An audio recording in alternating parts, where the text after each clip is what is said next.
Season 5, Episode 4. So, in a conversation that April and I have recently had, we're talking about books and for me, lack thereof. I don't know what it is. Like, I went to school and it was very book heavy, like I like college and um I didn't like it. Like I don't know. Like I have a giant imagination, even like storybooks and stuff, but I don't know. I'm not a great reader, and also it's hard for me to like read silently and focus on what's happening. I guess I don't connect well with it. I don't know really what it is. Do you enjoy reading, April? I do enjoy reading, but I just heard you rattle off a bunch of what sounds like excuses to me because I feel like readers are leaders, Mitchell. I'm And I'm not going to argue that. I would be wrong to argue that. So I yes, honestly, and that's been something that I've realized for a long time, but it's not naturally easy for me to do it, I guess is what I'm saying. And I guess like yeah, no good thing is easy. There's that argument, okay. And there's things that people are like naturally good at. Like my little sister loves reading, always has. Um, and then there's audiobooks. I don't know, like I don't know what it is. Like it's just hard for me to to sit down and read actual pages.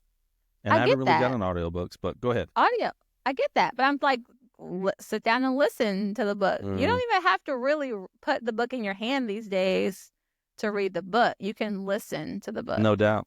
I'm No just doubt. saying. I You're do like to read. I like to read what I like to read, though.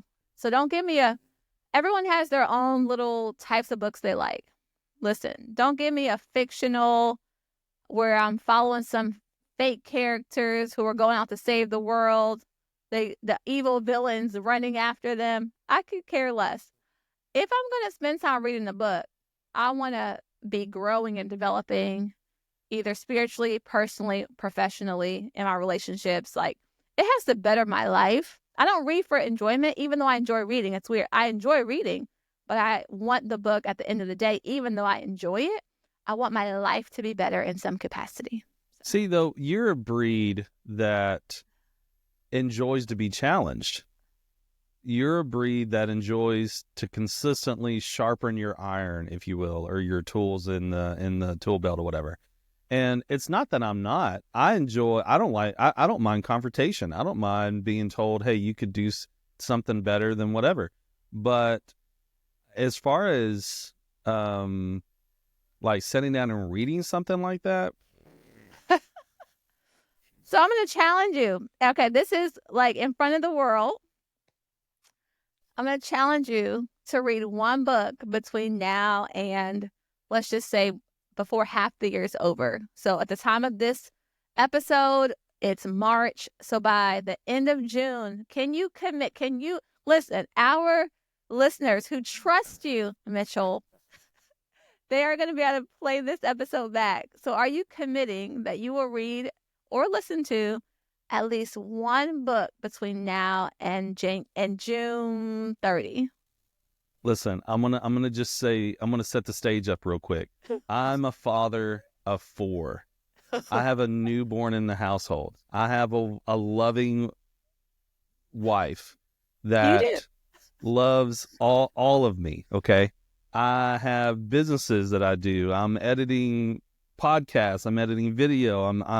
I'm doing all the things, but I will read a book before June. I'm sure there's people with busier schedules than mine that reads all the time. So I will not use any of those as excuses, and I will read at least one book from front to end, which I haven't said. I can't. I haven't done that since I don't know how long, but I will, and also including audiobook. I'll include that. So yeah, Good. I'll make that commitment. That makes me happy. I love that.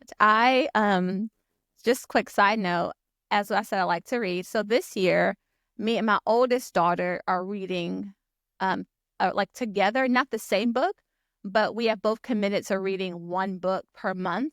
So we're like at the end of the month, we're kind of sharing with each other what the book is about. And it's been a great, like, this is the first year, like, I've included her in any of my reading goals. So it's been so nice to have that connection with her. So here we are, like, almost, we're a third of the way into the year. And so it's book 3. So at the end of the year, we'll have read 12 books alongside my daughter who also will have read 12 books. I don't know. I'm just geeking out on this. It's exciting. Let me say, like, I want to. I've wanted to love reading. I really have, because there's been leaders in my life that talk about how great reading is and how much they enjoy it. That's something I have never been able to relate with whatsoever. So maybe I'm not reading the right books. I don't know. I'm like you. I'm not in the. I love story, but I can't. Lord of the Rings is the first, like, trilogy of books, or all the books that's out there, whatever. Well, not trilogy. Well, you get what I'm saying. There's a bunch of Lord of the Rings. Well, like 3 or 4, whatever it is. But that's super fantasy, and I can't get into that either. Although the movies, I could watch all 3 movies in one sit down if I could, But yeah, I don't know. I haven't been able to figure that out yet. Well, I'm proud of you. Let me just say. I am making a commitment that I will read one book front to back by the end of June. That's happening. Yes. And then you can come back on the podcast and thank me publicly for pushing you to be great, Mitchell, to pushing you to be a leader. No, this book has changed my life. I give all the thanks to April Sepia. Thank you. I love it. All right, let's get down to business. We're wrapping up a whole month-long series all about content creation. We've talked about just the importance of being consistent and making that good quality content.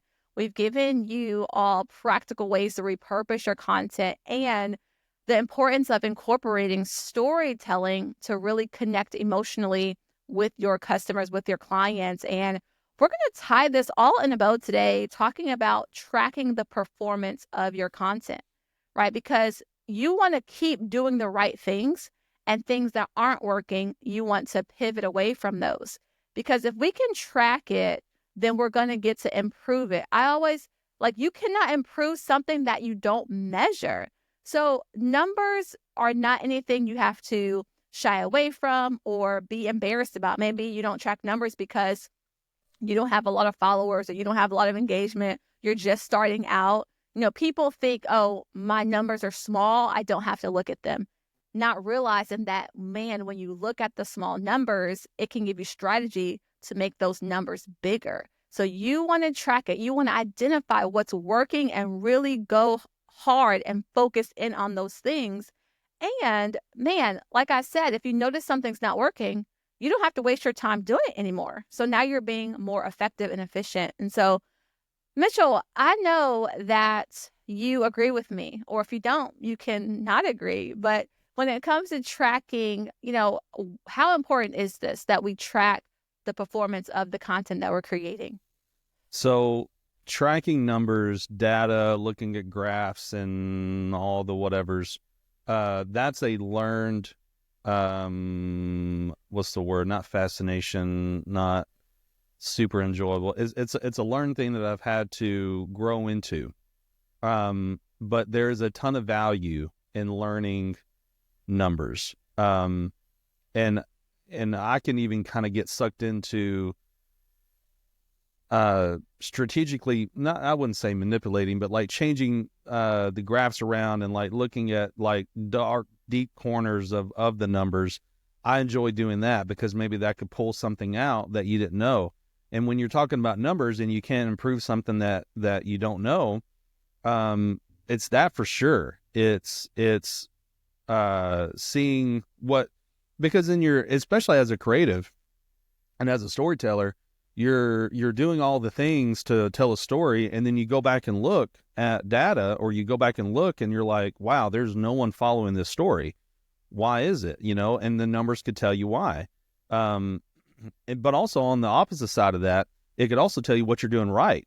So let's say you had a piece of content that just took traction for whatever reason, and maybe it's the type of content that you're not even, you're not naturally doing. Like when you think about content, it's not the thing that you go to. or two, it's content that maybe you don't even enjoy watching yourself or absorbing. But it, for whatever reason, took traction. You got the most eyes on this one particular content, and you would have never known because you're not personally looking for it, and that's not your personal go-to when generating content. So you want to know that. So looking at the numbers will really help get a pulse of where you're at right now, and also it would help dictate the plans that you're going to use to generate content. Yeah, I love how you say get a pulse, right? It's like, am I thriving and alive, or is my heart rate going down? Am I dying? Not really, but you know what I'm saying. It's important to So dramatic. It points to the health, right?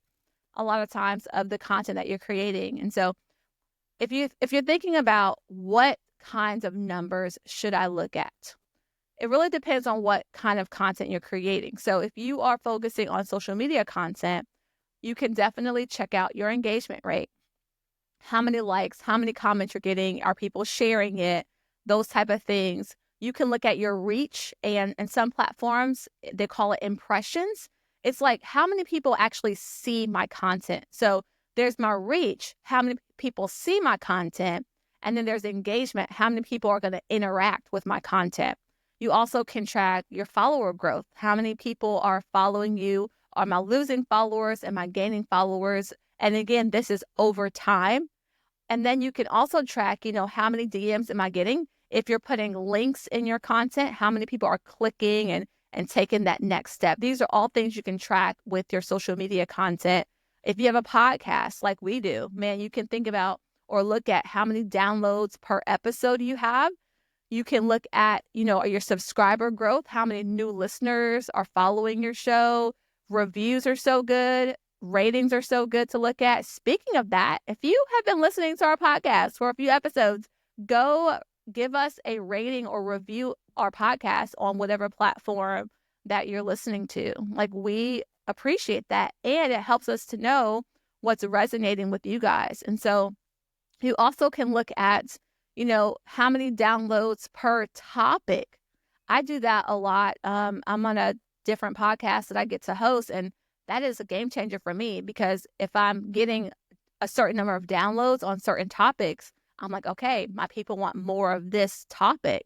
And so I can create more of that kind of content. Maybe you write a blog, or you just keep all of your content on a website. How many people are going to your website? Do you have page views?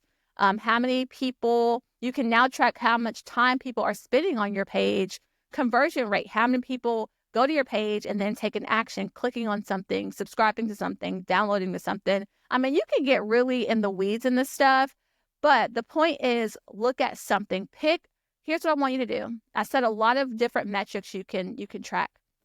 Pick one metric and just start tracking it. And that's where you start. Something that's important to you. What's important to you right now? Do you want those followers? Do you want that engagement? Do you want those clicks? Whatever is important to you, put focus in that area and then start tracking that. Mitchell, I don't know if there's any numbers where you are more drawn to track than others. I think for me personally, I like to track engagement because of my personality. Like I'm like, it's great that you heard that, but did it change your life? Like, are you interacting with what I'm putting out there? So is there one metric that you're more drawn to than others? Well, I'll give you credit on this. So, in the world of content in 2025, there are a few things that goes viral. And when you're leading an organization, when you're running a business, when you're building a brand, oftentimes, if at all, any of your stuff will go viral. It just probably won't. So that means that you may or may not get a lot of likes, you may or may not get a lot of shares, you may or may not get a lot of views, whatever the number that you're looking at. So one of the things that, from a conversation that we've had before, is I'm more interested in conversions, and that's a word that I stole from you. And I actually will flip this back to you to kind of, because you'll be able to talk to this way better than me. But just in short, to kind of set the stage up, like, all the views in the world are great. All the likes, all the shares. That's how the story gets out. That's how your brand gets out.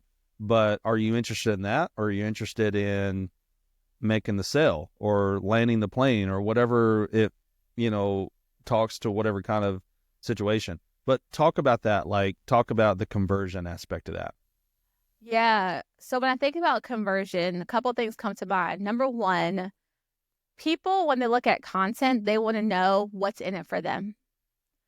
That's just what they think about. And so if you are interested in tracking conversions and having your conversions go up, I want you to be thinking about, how can I communicate how what I'm putting out there benefits the person who's seeing it? Because people are going to invest in things that solve a problem for them. I have a problem, you can solve it. I know what's in it for me. This problem is going to get solved. Okay, so that's first. How can I clearly communicate what's in it for the other person? And then secondly, am I clearly giving them the step to take? So am I converting because I'm clicking on something? Am I filling something out? Am I downloading? Like, what is the thing that you're actually wanting me to do? Maybe it's to buy this, sign up for this. Let the person know what they need to do. And then the last thing I'll say, create a clear path for them to do it.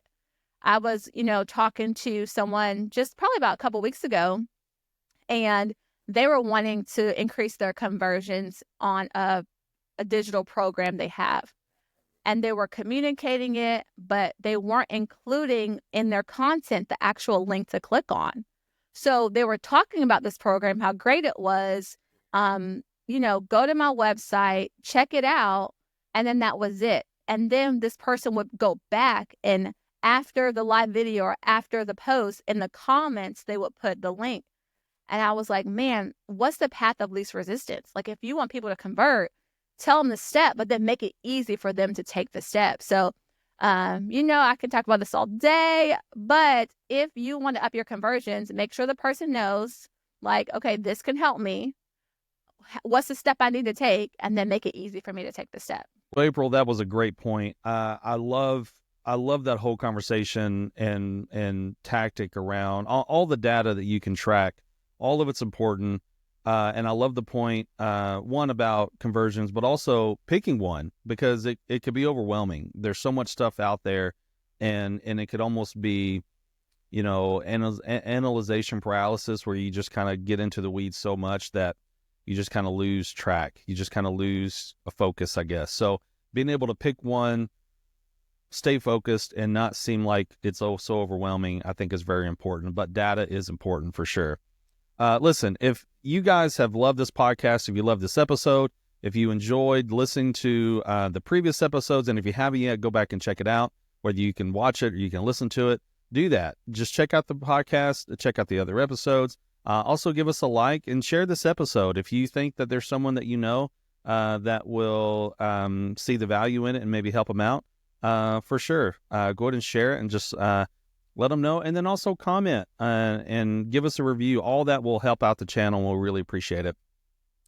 Because together we Dream Media. Media.